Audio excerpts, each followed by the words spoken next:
सर्वेश्वराय महादेवाय त्रयंबकाय त्रिपुरांतकाय त्रिकाग्निकालाय कालाग्निरुद्राय नीलकंठाय मृत्युंजयाय सर्वेश्वराय सदाशिवाय श्रीमन महादेवाय नमः।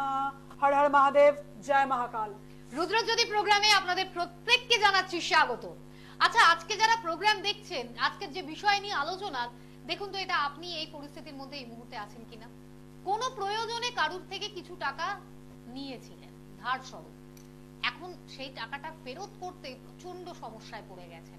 সমস্যা থেকে বেরোনোর জন্য আবারও হয়তো কারুর কাছ থেকে আপনাকে কিছু সাহায্য চেয়ে নিতে হচ্ছে এবং বারংবার এই সাহায্যগুলো চাইতে চাইতে ধারের বা ঋণ নেওয়ার, লোন করার এই যে জায়গাটা, এটা এত বেশি মাত্রায় আপনাকে ঘিরে চেপে ধরেছে যে আপনি সেখান থেকে বেরোতে চাইলেও বেরিয়ে আসার রাস্তাটা পাচ্ছেন না।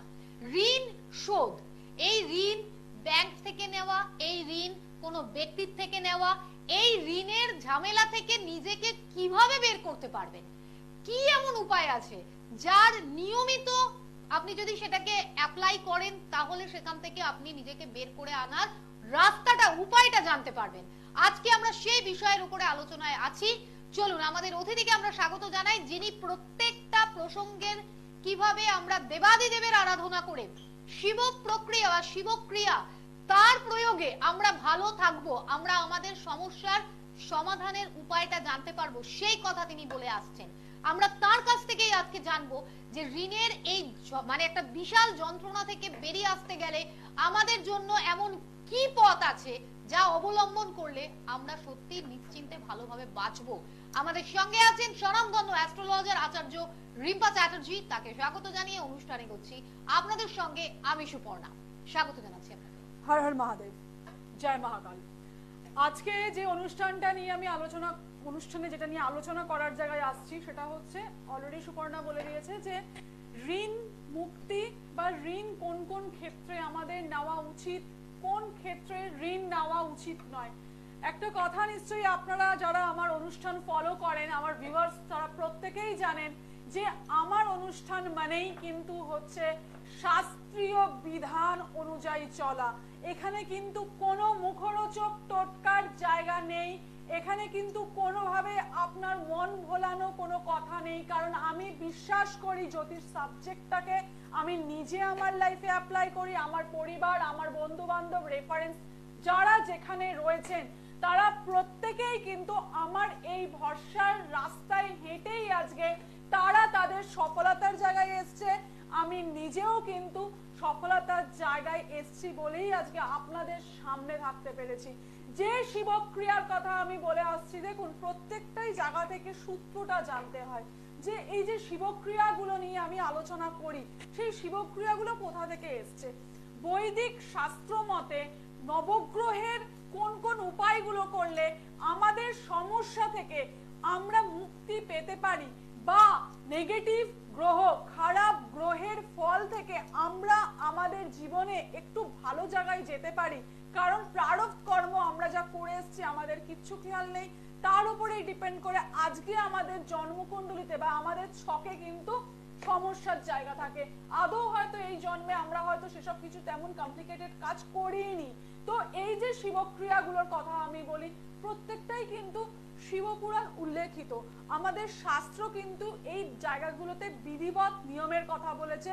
সেখানে শাস্ত্র যখন কোনো নিয়মের কথা বলে তখন কিন্তু বুঝে নিতে হবে সেখানে কিন্তু প্রত্যেকটা মুহূর্তে আপনাকে তার উপরে বিশ্বাস, ভরসা এবং পুঙ্খানুপুঙ্খ সেই নিয়মকে পালন করা। খুব শক্ত নয়, কিন্তু খুব সহজ সহজ জিনিস, শুধু আপনাকে কন্টিনিউয়াস একটু করে যাওয়া, খুব তাড়াতাড়ি রেজাল্ট। যদি খুব কম করে বলি, 21 দিনেও কিন্তু বহু মানুষ রেজাল্ট পেয়েছে।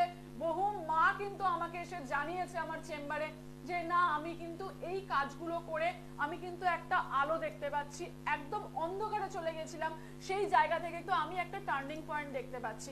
প্রথমে একটা কথা বলি যে অনেকেই বলেন যে আমি শুধুমাত্র শাস্ত্রীয় নিয়মের কথা বলি বা আমি হোম যজ্ঞের কথা বলি বা নেগেটিভ যোগ। দেখুন আপনার হরোস্কোপে যদি কোনো নেগেটিভ যোগ থাকে, সাপোজ এই যে আজকে আলোচনা যেটা হচ্ছে যে ঋণ জিনিসটা আমরা কিন্তু জন্মকুণ্ডলীর 6th হাউস থেকে দেখে থাকি এবং ব্যয়ের জায়গাটা কিন্তু আমরা দ্বাদশ ভাব থেকে দেখে থাকি। তো এটা টেকনিক্যাল কথা গেল একটা জ্যোতিষের। কার হরোস্কোপে এই সমস্যা রয়েছে সেই হরোস্কোপে সেই সমস্যা কিন্তু সে যখন যে লগ্নে জন্মেছে তখন থেকে সেই মুহূর্ত থেকে শুরু করে কিন্তু তার জীবনে অতিবাহিত হয়ে চলেছে কনস্ট্যান্ট।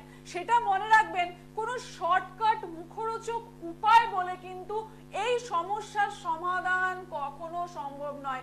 আমাদের মানুষের মন তো আমরা শর্টকাটের দিকে ফার্স্ট যেতে চাই, যে কি সহজ কি রয়েছে, সহজলভ্য কি রয়েছে, কত সহজে আমি বেরোতে পারবো। আজকে যদি কাউরির 10 লাখ টাকা ধার থাকে, খুব কম করে বললাম, তাহলে আজকে আমি একটা টোটকা বলবো আর এক্ষুনি আপনি সেটা থেকে বেরিয়ে যাবেন পরের দিন করে, এটা কিন্তু নিছক কল্পনা বা মনকে সন্তুষ্ট করার জন্য বলা একটা কাজ। আমি কিন্তু আমার ভিউয়ার্সদের প্রথম দিন থেকেই আমি কিন্তু মিসগাইড করতে চাই না। আমি কিন্তু বলে দিতে চাই যে আপনাদের হরোস্কোপে দেখবেন অনেকেই ঋণ কনস্ট্যান্ট করে যান, একটা ঋণ থেকে বাঁচতে আর একটা ঋণ করে যান। আমার খুব নিকট আত্মীয় একজন ছিলেন, যেখানে আমি দেখেছিলাম যে তার কিন্তু ঋণে জর্জরিত অবস্থায় এতটাই হয়ে গেছিল যে সেখান থেকে দাঁড়িয়ে কিন্তু বাড়ির অর্নামেন্টস, বাড়ির মেয়েদের অর্নামেন্টসও কিন্তু তাদেরকে দিয়ে দিতে হয়েছিল। তো এই জায়গা থেকে বলবো যে ঋণ কিন্তু একটা জালের মতো, আপনি একবার যদি এর মধ্যে আটকে যান তাহলে বেরোনোটা কিন্তু একটা ছোট্ট টোটকা টুক করে করলেন আর পরের দিন আপনি ঠিক হয়ে গেলেন, এটা কিন্তু মনকে বাহাল্লুতি দেওয়া হবে, মনকে নেগেটিভ দিকে আপনি নিয়ে যাবেন। তাহলে যেটা নিয়ম সেটা হচ্ছে আপনি যখন দিনের পর দিন এই ধরনের নেগেটিভ আমি বলবো যে পরিস্থিতির মধ্যে দিয়ে যাচ্ছেন, প্রথম কথা হচ্ছে আমার ব্যক্তিগতভাবে মনে হয় যে আপনার এটা বুঝে নিতে হবে কোনো জ্যোতিষের কাছে না গেলেও, যারা ঋণে জর্জরিত, যে আপনার 6th হাউস প্রবলেম রয়েছে, অর্থাৎ ষষ্ঠ ভাবের সমস্যা রয়েছে, মানে এখান থেকে ঋণের সমস্যা রয়েছে। আপনার হাতে কোনোভাবে অর্থ থাকে না, আপনি যত টাকা ইনকাম করুন সেই হাউস কিন্তু আপনার বার করে দেবে থ্রু ঋণ, এবং 12th হাউস কিন্তু কানেক্টেড থাকবে সেখানে। এবার আমার কথা হচ্ছে যে আমরা যে ঋণটা করি সেটা কিন্তু আমাদের সমস্যা থেকে বাঁচার জন্য করি।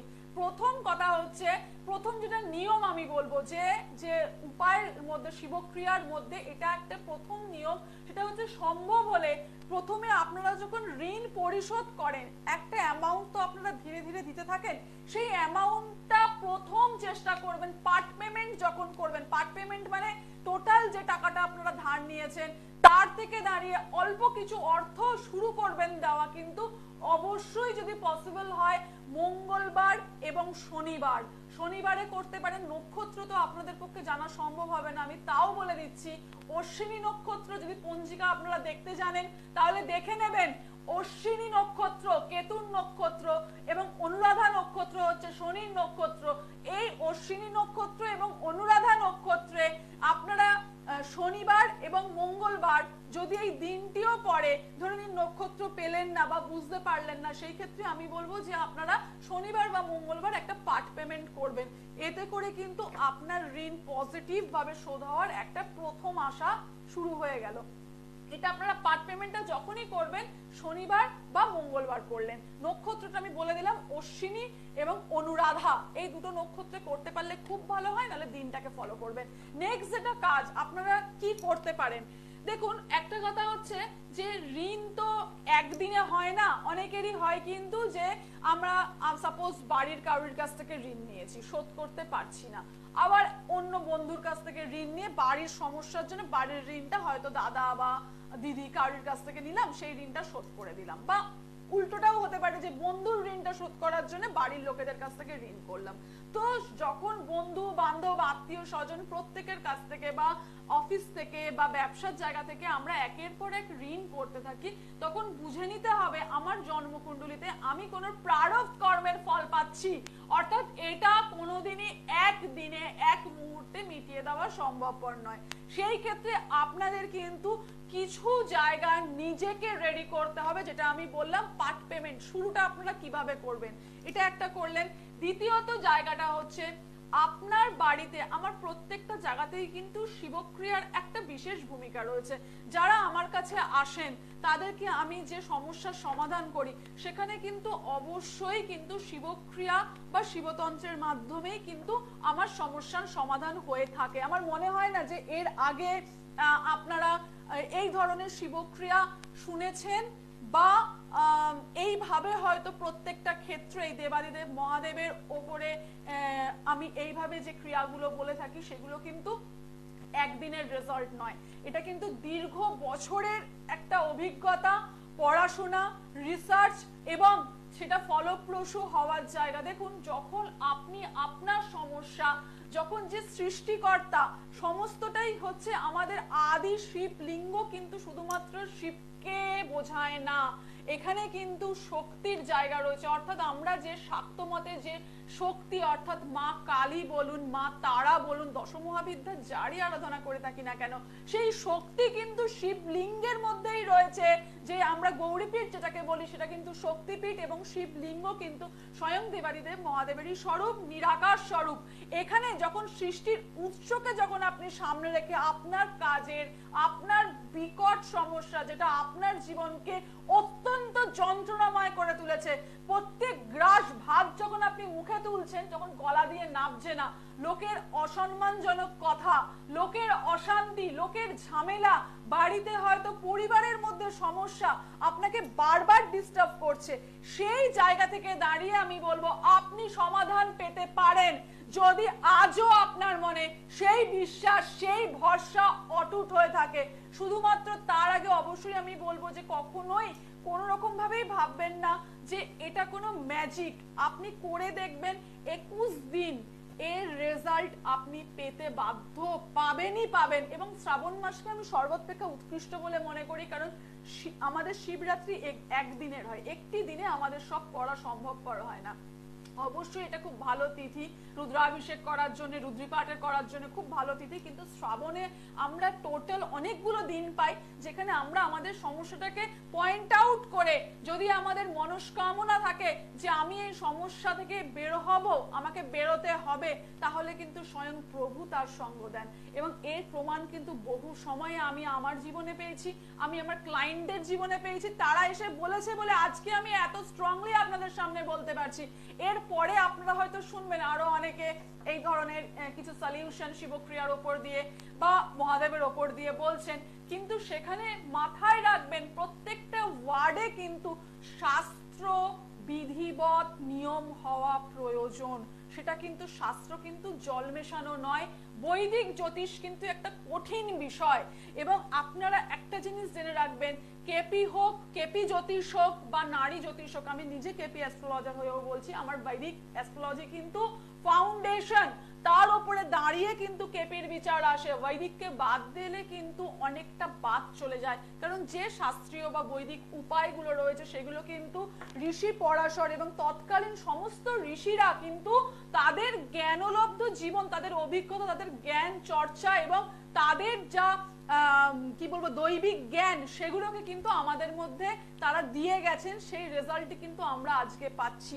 তো এই যে ধরে নিন আপনাদের ধার দেনার যে জায়গাটাতে আপনারা অত্যন্ত ডিস্টার্ব থাকেন, তার জন্য আপনার বাড়িতে যদি শিবলিঙ্গ থাকে অতি উত্তম, যদি না থাকে তাহলে কি করবেন। আমি বলবো, অনেকে আমাকে কোয়েশ্চেন করেন যে ধার দেনার জন্য কোন শিবলিঙ্গ সর্বাপেক্ষা উৎকৃষ্ট। আমি প্রথম বলবো গঙ্গা মাটির তৈরি শিবলিঙ্গ সর্বাপেক্ষা উৎকৃষ্ট। যদি কেউ নিজের হাতে গঙ্গা মাটি দিয়ে শিবলিঙ্গ তৈরি করেন এবং তার উপরে আমি যে উপাচার বলবো সেটি করেন, আপনার সমস্যার সমাধান হবেই। তবে গঙ্গা মাটি দিয়ে তৈরি শিবলিঙ্গকে তৈরি করে দেবাদিদেবের আরাধনা করে, তাকে আহ্বান করে, পুজো করে কিন্তু বিসর্জন দিয়ে দেওয়াটা অবশ্যই দরকার। এবং ধরে নিন যারা পারলেন না যে গঙ্গা মাটির শিবলিঙ্গ তৈরি করতে, তারা কি করবেন, তারা তাদের বাড়িতে প্রতিষ্ঠিত শিবলিঙ্গে এই উপাচারটি করবেন। কি উপাচার করবেন? 5টা ফুলযুক্ত লবঙ্গ, 5টা ফুলযুক্ত লবঙ্গ এবং 5টা হলুদ ফুল, 5টা ফুলযুক্ত লবঙ্গ, 5টা হলুদ ফুল, 5টা আকন্দ, বেগুনি রঙের যে আকন্দ হয় সেই 5টা আকন্দ, কি বললাম, 5টা হলুদ ফুল, 5টা ফুলযুক্ত লবঙ্গ, 5টা আকন্দ ফুল, অবশ্যই এটা সোমবারে করবেন। আপনার মনে যদি দেখেন অত্যন্ত ঋণ ভয় কাজ করছে, অত্যন্ত ঋণ আপনাকে জর্জরিত করে দিচ্ছে, তখন কিন্তু আপনারা এটি সোমবার করে মহাদেবকে এটি অর্পণ করুন এবং আপনার মনস্কামনা বলে অর্পণ করুন।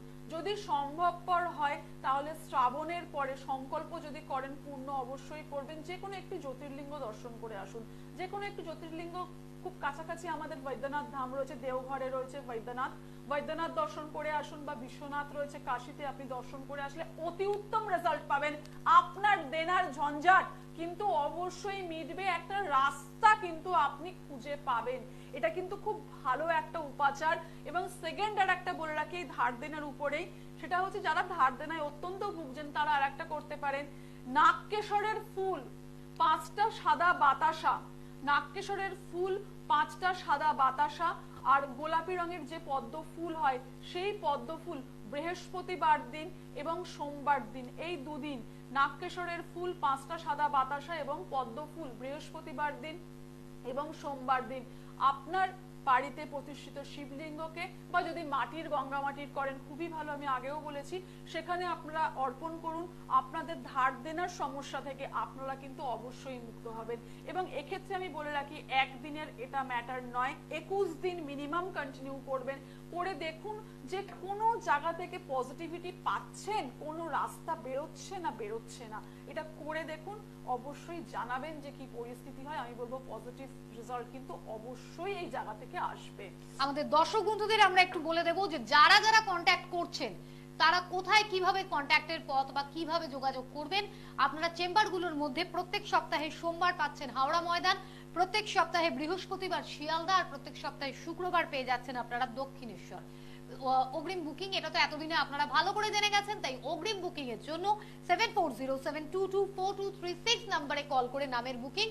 বাইরের চেম্বার যার জন্য অপেক্ষাতে বিশেষ করে আপনারা রয়েছেন, যার মধ্যে শিলিগুড়ি 14 তারিখ, দুর্গাপুর 17 তারিখ বুকিং শুরু হয়ে গেছে। যে যত তাড়াতাড়ি বুকিং করবেন তার ক্ষেত্রে বিশেষ যে এই শ্রাবণ মাসে একটি বিশেষ বস্তু পাওয়ার যে দারুণ একটা সুযোগ সেটা রয়েছে। আমি সেটা আমি বলেছিলাম যে আমার তো রুদ্রাভিষেকে, আমার যে মহাদেবকে অর্পণ করা নিবেদন করা রুদ্রাভিষেকে আমাদের 2মুখী রুদ্রাক্ষ, 5মুখী এবং 7মুখী 3 ধরনের রুদ্রাক্ষ, মহাদেবের বিভূতি, এগুলো কিন্তু সবই থাকবে। এবং আমার যেটা লোকাল চেম্বার হাওড়াতে, শিয়ালদাতে এবং দক্ষিণেশ্বরে তো থাকবেই, সঙ্গে শিলিগুড়ির ক্লায়েন্টদের এখানে একটি বিশেষ সংখ্যক রয়েছে, কিন্তু বাইরের চেম্বারের জন্য আমি 10টা থেকে 11টা প্যাকেটই রেডি করছি। সেটার জন্য বললাম যারা অগ্রিম বুকিং করবেন এই আমার শিলিগুড়ির চেম্বারের জন্য তাদেরকে বলবো যে ফিক্সড করা রয়েছে। পরবর্তীকালে আমি আগেরবারেও করেছিলাম, আগেরবারে কিন্তু একটু সমস্যা হয়েছিল, পরবর্তীকালে অনেকে পাননি, তাদের একটুখানি রাগক্ষোভ হয়েছিল। সেই জন্য আমি বলে রাখছি যে এখানে যে বিভূতি দেওয়া রয়েছে বিভূতিটি বিশেষভাবে উল্লেখযোগ্য। আপনাদের যে কোনো ভালো কাজ, শুভ কাজে যাওয়ার সময় বিভূতি আপনারা আপনাদের কপালে লেপন করে যেতে পারেন, আপনাদের গলায় লেপন করে যেতে পারেন, আপনাদের পজিটিভ এনার্জি বাড়বে, নেগেটিভিটি কাটবে, কোনো রকমের কোনো তন্ত্রক্রিয়া কিন্তু কাজ করবে না এই বিভূতির সঙ্গে। এটা আমি বলে রাখলাম, এটা কিন্তু দেবাদিদেবের বিভূতি। এবং আপনারা এটা জানেন হয়তো যে এই যে রুদ্রাভিষেক হয়, মহারুদ্রিপাঠ হয়, এর গুরুত্ব প্রত্যেকটা জায়গায় অপরিসীম। অ্যাকচুয়ালি আমার তো 7 তারিখে ছিল, সেটা আমাকে পোস্টপন করা হলো শিলিগুড়িতে। তার কারণ হচ্ছে আমার বর্তমানে এতটা পরিমাণে রুদ্রাভিষেকের যে প্রেশার, কারণ এই শ্রাবণ মাস তো বছরে একবারই আসে, এবং আমি সেই ক্ষেত্রে ভেবেছিলাম আমি অ্যাটেন্ড করে যেতে পারবো, কিন্তু সামহাউ দেখলাম যে প্রচন্ড প্রেশার পড়ে যাওয়ার জন্য আমি শিলিগুড়িতে যেতে পারছি না। আমি দুঃখিত তার জন্য। যারা বুকিং করেছেন তাদেরকে আমি নিজে জানিয়ে দিয়েছি, এবং আমি এখনো বলে দিচ্ছি যে আমার যে ডেটটা হয়েছে সেটা কিন্তু 7 তারিখ হচ্ছে না, 14 তারিখে হচ্ছে। 14 তারিখে আমি শিলিগুড়িতে থাকছি, এখানে আপনারা যোগাযোগ করে নেবেন, শিলিগুড়ির বুকিং নাম্বারও এখানে দেওয়া রয়েছে। এবং আগামী যে জায়গাটা থেকে আমি বলতে চাইছি যে এই যে কার 2মুখী লাগবে, কার 5মুখী লাগবে, সেটা অবশ্যই আমি হরোস্কোপ থেকে বিচার করেই তাকে দেবো। কার 7মুখী লাগবে তো সেটা দেওয়া হবে, এবং বিভূতি দেওয়া হবে। সঙ্গে থাকবে বিশেষ কিছু মন্ত্রপাঠের বই, আমি তাদেরকে জানিয়ে দেবো যে এই বইয়ে এই এই জবগুলো তাদের করা উচিত, সেই লিস্ট থাকবে দেওয়া। তো এগুলো আমার বাড়িতে প্রত্যেকটাই রুদ্রি পাঠের সময় কিন্তু এনার্জাইজ করা থাকবে। নেক্সট যে জায়গাটাতে আমি আসছি সেটা হচ্ছে যে সমস্যাগুলো নিয়ে তো আলোচনা চলছেই, তবে ম্যাম আপনার কাছে আরেকটা কথা জানতে চাইবো যে দূর দূরান্তের যে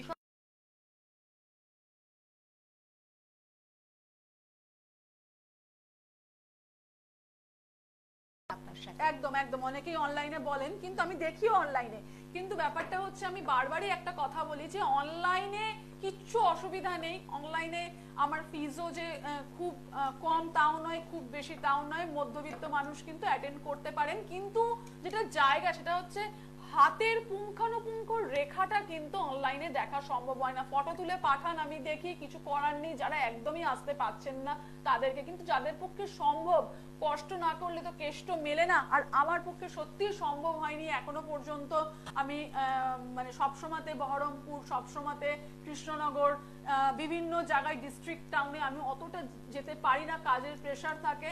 একটু কষ্ট করে যদি আপনারা আসেন, আমি বলবো যে আশাহত হবেন না, মনের জায়গা থেকে কিন্তু সাপোর্টিভ জায়গাটা আপনারা পুরোপুরি সাপোর্ট কিন্তু পাবেন। এবং এখানে কিন্তু বিস্তারিত আলোচনা হয়, 5 মিনিট 7 মিনিটের নয়। কারণ আপনারা যে ফিজ আমাকে দেন সেটা কিন্তু বেরোবার সময় স্যাটিসফ্যাকশন নিয়ে বেরোবেন, যে না দিদির সঙ্গে আমি যে কথা বললাম সেই কথা বলে কিন্তু আমার লাইফে আমি নতুন রাস্তা পেয়েছি। এই কথাটা কিন্তু আমি দিয়ে দিলাম আপনাদেরকে, এবং আমার প্রত্যেকটা ক্লায়েন্ট কিন্তু এটা জানে, এবং তারা সেই হিসেবেই কিন্তু আজ আমি এতগুলো সময় ধরে যে এসছি, এই জায়গায় দাঁড়িয়ে আছি, প্রভুর কৃপা আর সেই সব ক্লায়েন্টদের সাপোর্ট ছাড়া কিন্তু কোনোভাবেই পসিবল হতো না। হ্যাঁ একদম। এবং এই জায়গা থেকে আমরা আরো একটি বিষয়, আমি জানি প্রোগ্রামে টাইমিং এগোচ্ছে, কিন্তু আমি তবু ম্যাডামের কাছে জানতে চাইবো, এই যে আমরা শুনলাম ম্যাম যে ঋণ থেকে বেরিয়ে আসার একটা বিশাল বড় উপায়, আরেকটা বিষয় আপনার কাছ থেকে একটু জানতে চাইবো, সেটা হলো অনেকেই আছেন যারা গোপনে আড়ালে শত্রুতা করছেন, মানে মানুষকে উন্নতি, এই যে ঋণের একটা অদ্ভুত কথা দেখো, এই শত্রুতাটা এটাও 6th হাউস থেকেই দেখা হয়। মানে এই যে ঋণটা কিন্তু ষষ্ঠ ভাব হচ্ছে প্রধান ভাব। হ্যাঁ, মানে কাউরির ঋণ হবে কি হবে না, এবং মানুষ যখন ঋণ করে তখন তো হরস্কোপ দেখে ঋণ করে না, হঠাৎ করে বসে, এবং করে যখন জালে জড়িয়ে যায় তখন জ্যোতিষের কাছে যায়, এটাই স্বাভাবিক নিয়ম। তো আমি বলবো এই যে তোমার ক্ষতি করা, খারাপ করা, এটা তো জেনে রাখবে কোনো অচেনা মানুষ কিন্তু আমাদের ক্ষতি করে না। মানে যে আমাকে চেনেই না সে আমার ক্ষতি কেন করবে? ক্ষতি আমার সেই করবে যে আমার একদম নেটওয়ার্কের মধ্যে রয়েছে, যে আমাকে চেনে জানে, ঠিক আছে, এবং সেটা আত্মীয় পরিজন, বন্ধু বান্ধব, আমার কলিগ, তাদের মধ্যে থাকার সম্ভাবনাটাই কিন্তু অত্যন্ত একটা বড় একটা, এটা একটা পয়েন্ট যে হয়ে যায়। কি করবেন যদি আপনি বুঝতে পারেন? দেখুন, বাস্তু আমি বলবো বন্ধনটা একটা বড় জায়গা। নিজে বাস্তু বন্ধন একটা করানো, এটা একটা সবাই করে উঠতে পারে না, করলে খুব ভালো হয়। বাস্তুর লোকেরা সিকিউর থাকে, ভালো থাকে। আমি বিশেষ কিছু যন্ত্রম প্রেফার করি, যাই হোক, কিন্তু সর্বসাধারণের জন্য আমি বলছি কি করা যায়। প্রথম কথা যেটা করবেন সেটা হচ্ছে বাড়িতে শিবলিঙ্গ থাকলে করতে পারেন, না থাকলেও করতে পারেন, মন্দিরে গিয়ে করবেন। বেদানা, একটা গোটা বেদানা কিনে আনবেন। বেদানা কিনে এনে বেদানার রস যেটা আছে সেটা জুস করে, মানে যেটা জুস হয় সেটা ভালোভাবে কিন্তু জুস করবেন, পরিষ্কার করে, কারণ এটা আপনি অর্পণ করছেন দেবাদিদেবকে। আপনি কিন্তু এই যে আপনার নেগেটিভিটি রয়েছে, এই যে আপনি বেদানার রস, আপনার যে কেউ ক্ষতি করেছে আপনি এটা বুঝছেন, একটা হচ্ছে ঠিক 14 খানা বেলপাতা, 14 খানা বেলপাতা, 11 খানা নয়, 28 খানা নয়, নাম্বারটা কিন্তু ম্যাটার করে। 14 খানা বেলপাতা মহাদেবকে অর্পণ করবেন, তারপরে বেদানার রস দিয়ে মহাদেবকে স্নান করাবেন, অর্থাৎ অভিষেক করাবেন, নিবেদন করবেন, তারপরে সেইটা গঙ্গা জল দিয়ে পরিষ্কার করে 14 খানা বেলপাতা মহাদেবকে অর্পণ করুন। আপনার কেউ ক্ষতি করেছে, এই মনস্কামনা, এটা ক্লিয়ারিটির জন্য, যাতে আপনি তার তন্ত্র ক্রিয়া থেকে বেরোতে পারেন।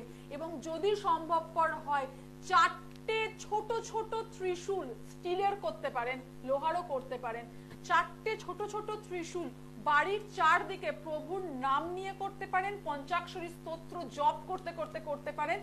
এটা শিব মন্দির থেকে যখন আপনি ওই আঙুরের আমাদের বেদানার যে রসটা আমি বললাম, লাল বেদানার রস যেটা আপনি দেবেন, সেটাকে দেওয়ার পরে কিন্তু ওখানে ছুঁয়ে নিয়ে আসবেন, শোধন করে নিয়ে আসবেন, নিয়ে এসে বাড়ির চারদিকে যদি সম্ভবপর হয় ছোট ছোট 4টে লোহার হোক বা স্টিলের হোক আপনি করতে পারেন। যে কর্নারে মহাদেবের নাম নিয়ে আপনি দেবেন, আপনার কিন্তু অনেকাংশে নেগেটিভিটি কমবে।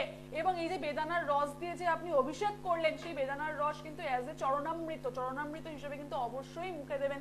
বাড়ির প্রত্যেকের উপর যদি হয় থাকে, প্রত্যেককে কিন্তু একটু চরণামৃত কিন্তু অবশ্যই দেবেন। আপনার কিন্তু এটা আপনি কন্টিনিউয়াস করতে থাকবেন, শ্রাবণ মাসে শুরু করবেন, কন্টিনিউয়াস করুন, ধীরে ধীরে কিন্তু প্রভাব কমতে থাকবে। যত বড় তন্ত্রর কাজ হয়ে থাক না কেন, সেই তন্ত্র ক্রিয়া কিন্তু বিনষ্ট হবেই হবে। কারণ শিব আর শক্তি কথোপকথন, কথা বলাই হচ্ছে আগম নিগম তন্ত্র। যে তন্ত্র, শক্তিতন্ত্র আমরা যে জানি কামাখ্যায় হয়, তারাপীঠে হয়, সেই নেগেটিভিটি, সেই কালা জাদু, সেই খারাপ জিনিস আপনার জীবন থেকে কিন্তু সরিয়ে দেবে। এই শিবক্রিয়াটি করে দেখুন, ফল কিন্তু আপনি হাতে নাতে পাবেন। এবং আজ অনুষ্ঠান যে জায়গা থেকে আপনারা যা যা জানলেন, এই দুর্দান্ত পথগুলো, এই উপায়গুলোকে জীবনে ব্যক্তিগতভাবে প্রয়োগ করে ভালো থাকবেন, এই শুভেচ্ছা রইল। ম্যাডামকে অনেক ধন্যবাদ। সকল বন্ধুদের বলবো সকলে ভালো থাকবেন। হর হর মহাদেব।